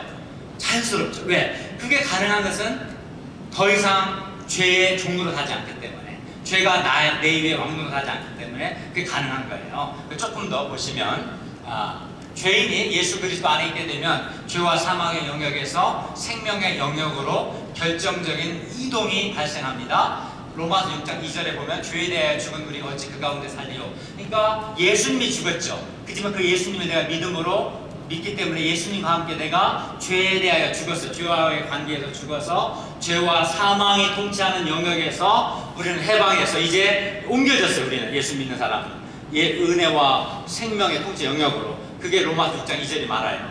그리고 특히 로마서 6장 6절이 중요한 말씀인데 우리가 알거니와 우리 옛사람이 예수와 함께 십자가에 못 박히신 것은 죄의 몸이 죽어서 다시는 우리가 죄에게 종노를 하지 아니하려 하느니 이는 죽은 자가 죄에서 벗어났다. 그러니까 죽은 자가 죄의 통치에서 벗어났다. 죽은 자가 더 이상 죄에게 종노를 하지 않게 되었다고 성경은 말씀해요. 그러니까 로마서 6장 6절은 결정적 성화에 대해서 말씀하는 겁니다. 그러니까 정리하면 예수님 믿기 전이나 믿은 후나 똑같은 건 뭐냐면 죄성 자체는 남아있어요. 그래서 믿은 후에도 우리는 죄에 반복해서 넘어집니다. 다른 점은 예수님 믿기 전에는 죄가 사탄이 나를 전적으로 지배했어요. 그래서 사탄은 내 위에 왕노로 되고 나는 사탄의 종노로 됐어요. 이 영역에서는 반복해서 늘 실패해요. 죄의 종이 돼요. 그러나 결정적 성화를 통해서 이제는 하나님의 은혜의 통치의 영역으로 내가 옮겨졌기 때문에 내가 성화를 좀 더 배우겠지만 이 결정적 성화의 안에서는 얼마든지 점진적인 성화가 가능해요. 과거처럼 죄의 종로를 타지 않습니다. 과거처럼 죄가 왕노릇 하지 않아요. 그게 달라진 거예요. 실제로 그렇게 사는 사람이 정상적인 신자죠. 아마 목자님들 중에서는 성화에 힘쓰신 분들은 과거의 자기 자신과 비교하면 정말 성자가 되신 분이 여기도 많이 있을 거예요. 그게 자연스럽죠. 그게 정상적인 신자죠. 그러나 초기에는 잘 몰라요. 처음 예수 믿을 때는 별로 경건 생활을 한 게 별로 없어서 그때는 반복하기만 넘어지는데 저도 처음 1, 2년은 아주 절망을 많이 했어요. 근데 5년, 10년 하나님을 기쁘시게 하는 삶을 반복해서 살다 보니까 5년, 10년, 15년 되니까 어느 순간 과거에는 주의 소욕을 반복해서 많이 시달렸다면 시달리는 횟수가 현저하게 줄어들어요. 주의 욕망이 현저하게 줄어들어요. 내면이 바뀌고 말도 바뀌고 생각이 바뀌고 물론 지금도 죄성은 남아있기 때문에 죄에 넘어지죠. 그러나 과거처럼 그렇게 살진 않죠. 그거를 확신하길 바랍니다. 이런 라면이 하는데 확신하길 바랍니다. 네. 보시면 전에는 죄의 다스림에 꼼짝없이 순종할 수밖에 없는 영역, 죄와 사망의 통치 영역이 있었다면 지금은 의와 생명의 영역에 속한 자로서 지금은 하나님의 은혜로운 통치를 받는 자리로 결정적인 이동을 했다. 이게 결정적 성화입니다. 요컨대 결정적 성화론의 핵심은 예수 믿는 그리스도인은 더 이상 과거처럼 죄의 무조건적인 통치에 불복하지 않으며 오히려 이제는 하나님의 은혜의 통치 아래서 기쁨으로 하나님을 향하여 나아갈 수 있는 자리에 서게 되었다. 이걸 말해주는 겁니다. 예. 그리스도인은 이제 더 이상 죄에게 종로로 가지 않게 되었습니다. 왜? 결정적 성화를 경험했기 때문에. 그래서 그리스도인은 자신을 죄에 대하여는 죽은 자로, 죽은 자가 뭡니까? 반응하지 않는 거죠. 죄에 대해서 반응하지 않고 하나님께 대해 살아있는 사람은 반응하죠. 하나님께 대해서 적극적으로 반응한 자로 여기고 자기 지체를 불의의 무기로 죄에게 내주지 말고 오직 자신의 죽은 자 가운데서 다시 살아난 자같이 하나님께 드리며 자기 지체를 의의 무기로 하나님께 드리는 삶을 살 수 있고 또 살아야 하는 거죠. 이제는 가능해요. 그러니까 결정적 성화를 경험하기 전에는 자기 지체를 하나님께 의의 무기로 드리는 삶이 불가능해요. 그러나 결정적 성화를 경험한 사람은 죄가 과거처럼 나에게 왕노릇하지 않기 때문에 얼마든지 내 자신을 하나님께 드리는 점진적 성화가 가능하고 그런 삶을 신실하게 살 때 그의 생각과 마음과 삶의 거룩의 열매가 많이 맺히고 하나님께 귀하게 쓰임받을 수 있습니다. 즉 결정적 성화의 기초에서 이제 점진적인 성화의 삶을 살아야 합니다. 좀 더 보시면 결정 성화 가능함이 죄가 왕노릇하는 죄의 영역에서 의와 거룩을 추구하는 의의 영역으로 이 결정적인 간격 혹은 이동을 성경의 안내를 따라 강조하여 드러냄으로써 두 가지 생산적 측면이 있는데요. 칭의 의롭다함을 받은 그리스도인은 이전의 삶의 영역과 이후의 삶의 영역 사이에 결정적인 간격을 분명하게 인식하기 때문에 걔가 그 토했던 것으로 다시 돌아가는 것처럼 옛 삶의 영역으로 돌아가서 그의 죄의 통치에 불중해서는 안 된다는 겁니다. 어떤 사람은 그렇죠. 우리가 연약하죠. 죄성이 남아있으니까. 그렇지만 그렇다고 해서 과거처럼 죄의 종로로 갈 정도로 연약합니까? 그렇진 않죠. 그래서 연약하다는 말로 무조건 핑계대면 안 돼요. 과거 죄의 통치 영역에서는 아무리 의지가 강한 사람이라도 반복해 죄에 넘어질 수밖에 없었어요. 그러나 이제는 하나님의 은혜로운 의의 통치 영역으로 옮겨졌기 때문에 얼마든지 내가 하나님께 순종하는 삶을 살 수가 있어요. 물론 이 과정에서 실패가 없진 않지만 그런 삶의 차이가 있는 거지. 그래서 이제 나는 뭐 연약하니까 어쩔 수 없어 그렇게 되기면 안 되는 거죠. 그죠? 다음에 둘째, 점진적인 성화의 출발점을 하나님이 허락하신 결정적 성화에서 찾음으로써 점진적인 성화가 본질상 인간의 참여를 대표하지만 그럼에도 불구하고 점진적 성화 자체가 은혜라는 것을 우리가 인식할 수 있습니다. 그러니까 결정적 성화가 없으면 점진적 성화는 불가능해요. 그럼 맨날 죄의 통치에 받고 죄에게 종로로 다는 사람한테 그 사람이 무슨 수로 성화의 삶이 되겠어요? 결정적 성화를 통해서 하나님의 은혜로운 통치의 영역으로 옮겨놨으니까 이제부터는 성령님께 순종하는 점진적 성화의 삶을 살라는 요청이 가능한 거죠. 점진적 성화에 대해서는 좀 더 보겠습니다. 후에. 그래서 물론 신자가 사탄이 통치하는 죄와 사망의 영역에서 예수님이 통치하시는 의와 생명의 영역으로 옮겨졌다고 해서 신자의 내면에 내재하는 죄성 자체, 죄의 오염과 부패가 없어졌다는 것은 아닙니다. 그러나 결정적 성화의 결과 그리스도인은 더 이상 과거와 같이 죄의 무조건적인 통치에 굴복하지는 않는다는 거죠. 이게 다른 거죠. 다른 점과 같은 점은 죄성은 남아있다는 거. 다른 점은 과거처럼 무조건 죄의 종노릇하거나 죄가 왕노릇하거나 반복해서 실패할 수밖에 없는 그건 아니라는 거죠. 이제는 이해하시죠? 예. 그리하여 우리는 예수님 믿고 난 후에도 연약하여 비록 반복해 죄에 넘어질 때도 있지만 과거와는 달리 이제는 죄에 무조건적으로 굴복하지는 않습니다. 여기서 이제 양자됨과 성령 인치심을 보죠. 양자됨은 자녀라는 건데 양자 신학은 그리스도인 신자가 하나님과의 관계에서 갖는 마땅한 신분을 의미하는 건데 양자는 칭의와 같은 법적인 행동이고, 그러니까 양자라는 것은 하나님의 자녀가 아닌 자가 예수님을 믿음으로 하나님의 자녀가 된 거, 그걸 양자라고 해요. 하나님의 자녀로 인양됐다, 하나님 자녀가 됐다, 이게 양자됨인데, 양자됨과 더불어 그리스도인은 하나님의 모든 약속과 영원한 구원을 상속했을 뿐만 아니라, 그리스도인은 하나님의 자녀이기 때문에 하나님 아버지의 은혜의 보좌 앞에 담대함과 기쁨으로 나아갈 수 있는 자격을 갖추었습니다. 여러분, 하나님의 자녀되면 엄청난 권리입니다. 이재용이 뭐가 훌륭하겠어요? 이건희의 아들로 태어났고 자녀이기 때문에 권리가, 상속권이 주어진 거죠. 그룹의 회장도 할 수 있는 거예요. 그러나 그 사람이 아무리 똑똑해도 자녀가 아닌 사람은 유산 상속하지 않죠. 그죠? 그렇지 않아요? 어떤 사람 아마 속으로 나 부자주의에서 태어났으면 좋았을 때 그런 생각도 있을 수 있겠죠. 그 이유가 뭐예요? 그의 자녀는 법적인 권리를 상속하는 거예요. 자녀 신분이 되게 중요해요. 자녀가 아닌 사람은 지금 아무리 똑똑하고 잘나도 상속 못해요. 그냥 그룹의 뭐 전문 경영인 내지 직원일 뿐이죠. 뒤에도 나오겠지만, 자녀는 가령 삼성에서 전문 경영인이 투자를 잘못해서 5천억을 손실을 입히면 그 사람 못 벗어야 돼요. 뭐 민형사상 책임 안 지더라도. 근데 자녀 아들이 잘못해서 5천억 손실을 가져왔어요. 그럼 어떻게 돼요? 못 벗겨요? 아니죠. 좀 잘하지, 다음부터 잘해, 다요. 이게 자녀인 사람과 자녀가 아닌 사람 하늘과 땅 차이에요. 저희도 아들과 딸했지만 어떤 제 재산도 없지만 내 재산의 절반을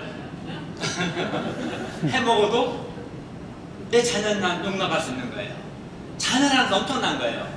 아까 제 연구실 문을 확 열어제낄 수 있는 사람은 2명밖에 없다는데, 하나님 앞에 담대하게 언제든 나아갈 수 있어요. 내가 왜? 자녀라는 이 법적 신분이 있기 때문에. 그래서 하나님 자녀니까 날 도와주세요. 아버지시잖아요. 날 보호해주세요. 날 책임져주셔야죠. 나 힘들어 죽겠어요. 나 좀 도와주세요. 언제든지 담대하게 아버지께 나갈 수 있어요. 왜? 자녀이기 때문에. 자녀는 아버지의 보호를 받을 수 있고 아버지의 사랑을 받을 수 있고, 여기 아마 자녀 같은 우리 목자님들 계실 거예요. 자기 자녀에 대해서 책임감을 갖는 게 정상적인 아버지입니다. 무한 책임과 무한 사랑을 하려고 애를 씁니다. 허물 많은 인간도. 하물며 하나님 얼마나 더 하시겠어요. 그러니까 내가 하나님의 자녀가 된다는 것은 하나님의 사랑과 보호와 양육과 그 책임 안에 들어가는 거예요. 그 자녀로서의 모든 권리를 누리게 됐다는 것을 의미하는 거예요. 사실은 그 자녀됨의 권리를 잘 누렸으면 좋겠어요. 눈치 보지 말고. 이제 처음에 고아원에서 입양할 때는 눈치 보겠죠. 익숙하지 않으니까. 그러나 좀 시간 지나면 더 이상 눈치 보면 안 되는데, 신앙생활할 때 하나님의 자녀일 때 그 무한한 자유와 권리를 잘 누려야지 하는데, 그때 행복해요. 자녀는 좋은 아빠의 사랑을 받으면, 전 딸 바보인데 우리 딸은 행복할 거예요. 무한대로 무조건적인 사랑을 해줄 수 있어요. 우리가 하나님의 그런 사랑을 받아야 행복한 거거든요. 자녀됨의 권리를 누리셔야 돼요. 자녀됨. 내가 하나님의 자녀니까. 잘나서가 아니라 예수 믿음으로 자녀가 된 거죠. 그게 이제 자녀됨인데, 그래서 자녀는 하나님의 약속, 구원, 모든 걸 상속할 수 있는 권리가 주어집니다. 은혜의 보좌 앞에 언제든지 담대함과 기쁨으로 하나님께 나아갈 수 있습니다. 자녀이기 때문에 아버지이신 하나님의 보호와 인도와 사랑, 때로는 잘못할 수 있죠. 사랑의 징계를 받을 수 있고, 사랑의 징계입니다. 저주가 아닙니다. 자녀는 저주하지 않습니다. 잘못하면 사랑으로 징계하는 거죠. 하나님의 긍휼을 받게 돼요. 내가 자녀이기 때문에 영원히 하나님의 보호와 긍휼이 여기심이 나를 떠나지 않습니다. 그리고 이 양자님은 우리의 조건에 의해서 해소되지 않습니다. 호적하라고 하지 않습니다. 호적할 수 없어요. 이미 자녀됨은 영원합니다. 한번 자녀됨이 해소되지는 않습니다. 성령의 인치심. 그런데 자녀들이 사탄의 미혹과 자신의 욕심에 이끌려 유혹과 시험이 끊이지 않는 것에 거하지만 구원의 보증이 있어요. 내가 구원받았다는 걸 어떻게 알아요? 그 보증으로 구원받은 사람에게는 성령의 내주가 있어요. 구원의 보증이신 성령님이 구속의 예수님의 재림의 날까지 내가 지켜질 것이라는 것을 이제 보장해 주시는데, 그 동일한 성령님께서 내가 하나님의 자녀라는 확신을 내 안에서 갖게 해주시는 이것을 성령의 인치심이라고 해요. 그러니까 법적으로는 내가 하나님의 자녀라는 알지만 사람들이 잘 못 누릴 수가 있잖아요. 그죠? 생소해, 낯설어, 하도 헤매니까. 그렇지만 내 안에 계신 성령님께서 끊임없이 말씀을 통해서, 아니야, 너는 하나님의 자녀야. 하나님의 자녀라는 확신을 일으켜 세워주시는 것, 이것을 성령님의 인치심이라고 부릅니다. 그러니까 성령의 인치심은 성령님이 주시는 내적인 확신을 말하는 거죠.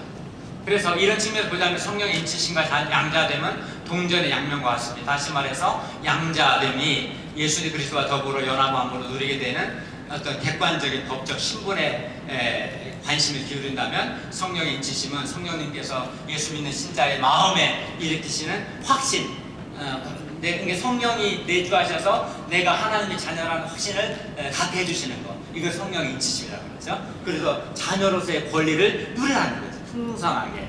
그러면 행복한 거예요, 사실은. 예.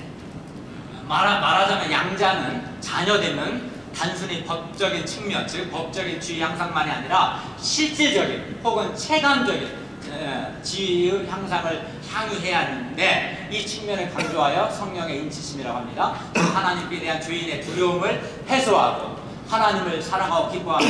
그러니까 처음에는 죄를 지으면 사람이 죄를 지으면 하나님께 대한 거리감이 느껴져요. 그런데 내주하신 성령님께 그럼에도 불구하고 너는 하나님의 자라나는 것, 하나님께 대한 부담감, 거리낌, 두려움을 없애주셔요. 내 안에 성령님. 그리고 하나님을 향해서 하나님 아버지, 아빠 아버지, 하나님 날 도와주세요. 하나님 날 보호해주세요. 하나님 나를 풍요롭게 해주세요. 하나님 나를 인도해주세요. 아버지라고 이렇게 부를 수 있는, 언제든지 그의 풍요를 구할 수 있는 그런 은혜를 성령께서, 예수 믿는 사람에게 성령이 내주한 성령님이 확신을 주시는 이 측면을 강조해서 성령의 인치심이라고 말합니다. 그래서 로마서 8장 15절에 보면 너희는 다시 무서워하는 종의 영을 받지 아니하고 양자영 성령을 가리키는데, 양자영을 받아서 우리가 하나님을 아빠 아버지라 부르는다. 성령이 친히 우리 영과 더불어 우리가 하나님의 자녀라는 것을 확신시켜준다, 이런 말씀이 있습니다. 그리스도인이 하나님의 자녀가 되었음을 확증하고 그리스도인으로 하여금 담대함과 큰 확신으로 하나님의 이름을 부르며 하나님의 보좌 앞에 달려나가게 되는 이 내적이고 주관적 변화는 바로 양자의 영이신 성령으로 말미암은 것입니다. 이제 점진적 성화 거의 다 끝나갑니다.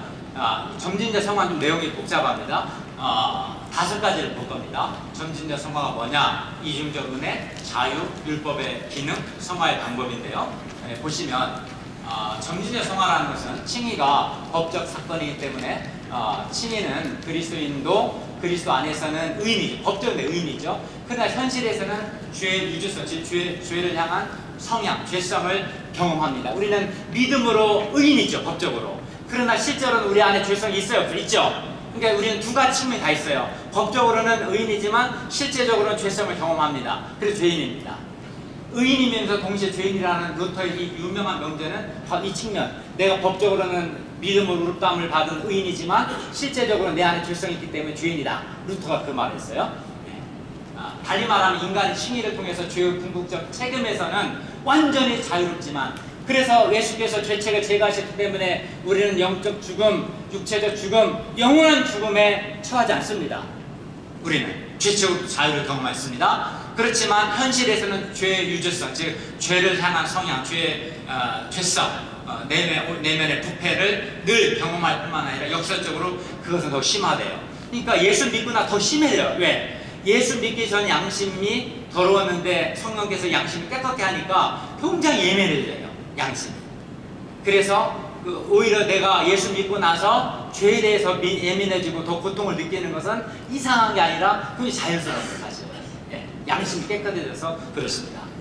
이것이 그리스도인이 현실에서 경험하는 양면적 모습입니다. 그리스도인의 내면에 잔존한 이와 같은 주의 성향을 문제시해서 이것과 더불어 투쟁해서 자기 내면의 악한 국면을 점차적으로 잠재우며 선한 소욕을, 거룩한 소원을 더욱더 성장하게 하는 그리스도인의 이 반응을 가리켜서 성화라고 말합니다. 성화가 결정적으로 주어진 그리스도의 현실 일뿐만 아니라 결정적 성화죠. 지금 여기서 그리스도인이 이루어가야 하는 사실을 또 강조하는데 이것을 가리켜 점진적 성화라고 합니다. 인간에게 남아있는 죄의 성향을 직시해서 자기 죄에 대해서 죽고 자기 죄에 대해서 반응하지 않고 성령 안에서 하나님 안에서 사는 삶을 살아가는 것, 이것을 점진적 성화라고 합니다. 로마서 6장 11절인 것처럼 너희는 죄에 대해서 죽은 자를 여기라. 죄에 대해서 반응하지 말라. 하나님께 대해서는 살아있는 자를 여기라. 하나님께 적극적으로 반응하라. 이게 이제 성화의 삶을 살라는 요청입니다. 로마 성화에 대한 말씀 많습니다. 로마서 6장 13절 너희 지체를 무리의 무기로 죄에 내주지 말고 너희 지체를 의의 무기로 하나님 드리라. 성화라는 거죠.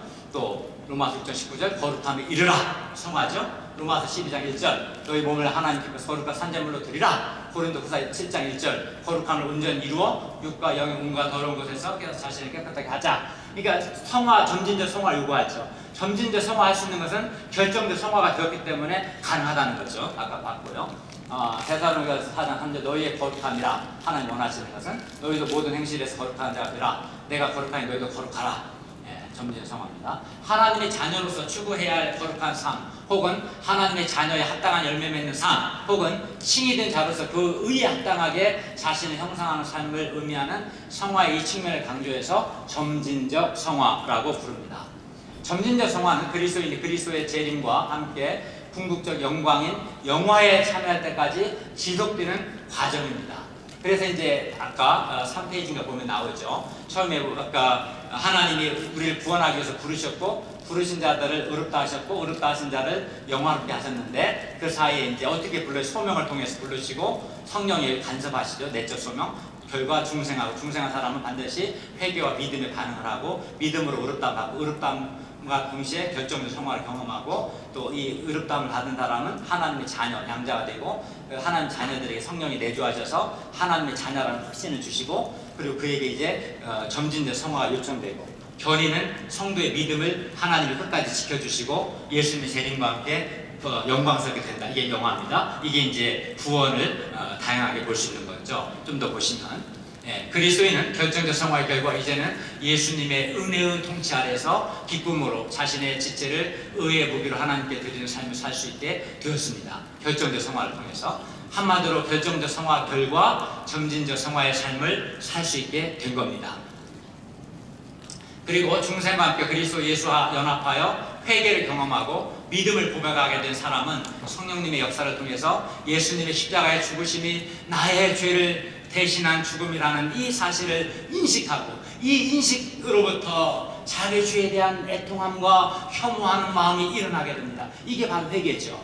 그리고 그 죄를 죽이는 삶을 살게 됩니다. 이게 성화죠.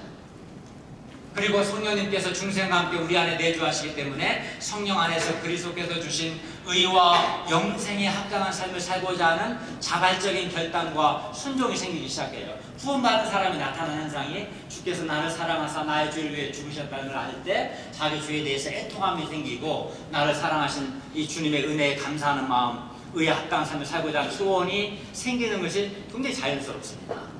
그리하여 점진적 성화의 결과 죄로 오염된 인간의 본성이 점점 새로워집니다. 내면의 오염이 점점점 줄어들겠죠. 성화가 되면 될수록 오염은 줄어듭니다. 부패성은 물론 우리가 성화의 삶을 산다고 해서 실패하지 않는 건 아닙니다.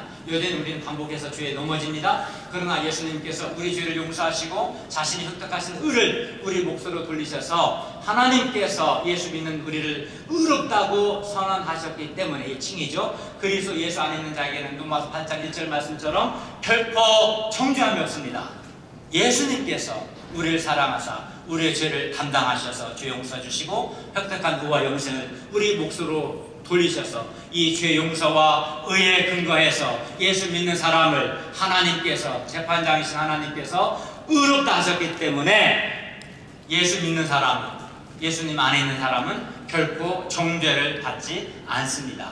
우리가 비록 반복해서 죄에 넘어질지라도 그리스도 예수 믿는 사람, 예수 안에 있는 사람은 결코 정죄를 받지 않습니다. 이중적 은혜 보겠습니다. 그리스도가 우리에게 지혜와 의로움과 거룩함이 되셨다는 말이 고린도서 1장 30절에 있습니다. 그리하여 칭이 된 자는 반드시 동시에 거룩하게 됩니다. 칼빈이 이런 말을 했어요. 당신들이 예수 그리스도 안에서 의, 칭의에 이르기를 원한다면 먼저 예수님을 네가 소유해야 할 거다. 근데 예수님을 소유하게 되면 동시에 예수님의 거룩하심에도 참여하게 된다. 왜냐하면 예수님은 믿는 자에게 의와 거룩함이 주시기 때문이다. 이런 말씀했어요. 그리스도를 통해서 칭의된 사람은 반드시 동시에 거룩하게 된다는 이것을 이중적 은혜라는 말을 써요. 칭의와 성화를 이중적 은혜. 그러니까 칭의만 받을 수는 없어요. 이단들은 구원받은 이단들은 칭의만을 강조해요. 어떤 이단, 또 어떤 이단은 성화만을 강조해요. 다 이단이에요. 성경은 칭의와 성화를 분리시키지 않습니다. 예수 믿는 사람은 칭의의 은혜도 받고 성화의 은혜도 누리게 됩니다. 그래서 칭의가 그리스도 안에서 주어지는 은총인 것 못지않게 성화도 예수 그리스도 안에서 주어지는 철저한 은총입니다. 칭의는 은혜로 시작하고 점진적 성화는 예수 믿는 신자의 인간적 결단에 의존하는 것처럼 생각해서는 안 됩니다. 칭의는 은혜고 성화는 인간의 노력이다? 아닙니다. 성화도 은혜입니다. 보겠습니다. 거룩한 삶을 추구하는 것이 예수 그리스도께서 베푸시는 은혜 때문에 성화도 결국 은혜입니다. 좀 더 보시면 성화는 칭의의 털을 잡고 선실화되어 가는데 칭의한 국면은 죄 용서와 관련되는데 왜냐하면 예수님은 무죄한 자로서 십자가 형틀에 달렸는데 예수님의 죽음이 곧 나의 죄를 대신한 죽음이라는 이 인식이 성령님의 도우심으로 명확하게 인식되기 때문입니다. 여기에서 죄에 대한 혐오, 예수님이 나를 사랑하사 나의 죄를 위하여 죽으셨다는 것을 인식할 때 자신의 죄에 대한 애통한 마음이 일어나고 그래서 자기 죄와 싸우자는 그런 마음이 생기고 자기 죄와 싸우는 삶이 시작됩니다. 칭의의 또 다른 국면은 그리스도 예수는 나를 위하여 율법의 모든 요구에 순종하셨고 순종에 약속된 의와 영생을 획득해서 그것을 나의 몫으로 돌려서 주는 그런 은혜를 베풀었던 인식인데 따라서 예수 그리스도와 연합한 사람에게는 예수님 주신 의와 영생에 합당한 의로운 삶을 살고자 하는 열정을 갖게 됩니다. 그리고 칭의는 성화의 참된 바탕 원동력이라는 걸 아까 설명했죠. 칭의의 바탕 위에서 우리 성화의 삶을 사는 가능하다. 그러니까 우리는 하나님의 자녀가 되기 위한 노력이 아니라 이미 믿음으로 자녀가 되기 때문에 자녀다운 마땅한 삶을 살아가는데 자녀다운 삶을 살기 위해서 사는 거죠. 그것이 바로 죄를 죽이고 죄와 싸우고 의와 영생에 속한 삶을 추구하는 것으로 나타나죠. 그러니까 우리가 구원을 받기 위해서 성화의 삶을 사는 거 아니에요. 이미 은혜로 구원을 받았고 이미 은혜로 하나님의 자녀가 되었기 때문에 그 은혜에 감사해서 자녀의 합당한 삶을 살려고 애를 쓰는 거죠. 칭의는 신자가 영적 침체에서 벗어나 다시 회복할 수 있는 견고한 영적인 바탕을 제공합니다. 신자가 하나님의 사랑과 은혜 가운데서 다시 시작할 수 있는 제2의 기회를 끊임없이 부여합니다. 이게 무슨 말이냐면 아무리 훌륭한 목자님이라도 죄에 넘어질 수 있어요. 저는 안 넘어지겠어요. 저도 넘어져요. 죄에 넘어지고 메시지를 전하려고 하면 굉장한 고통이 있습니다. 그래서 회개합니다.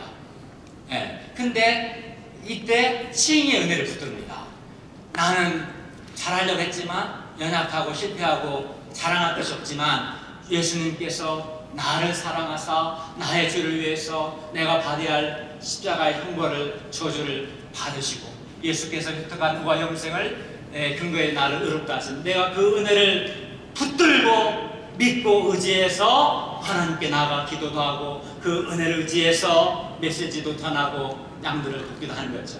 이 칭의의 은혜가 반복해서 실패하고 넘어지고 절망하는 나를 끊임없이 새롭게 하고 일으켜 세워주는 거죠.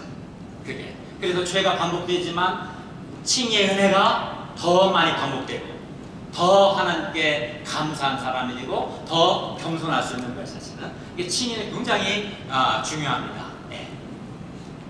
자, 여기서 이제 거의 끝나갑니다. 칭의와 성화 사이에 누려야 할 자유가 있는데 칭의가 정확하게 정의되고 성화도 인간적 결단이 아니라 은혜라면 은혜란 사실을 알려면 칭의와 성화 사이에 중요한 개념이 자유인데 이걸 좀 세 차원에서 보겠습니다. 30초 쉬었다 하겠습니다. 우리 딸이 지금 화장실 가고 있어요. 기다려. 나는 딸 보기 때문에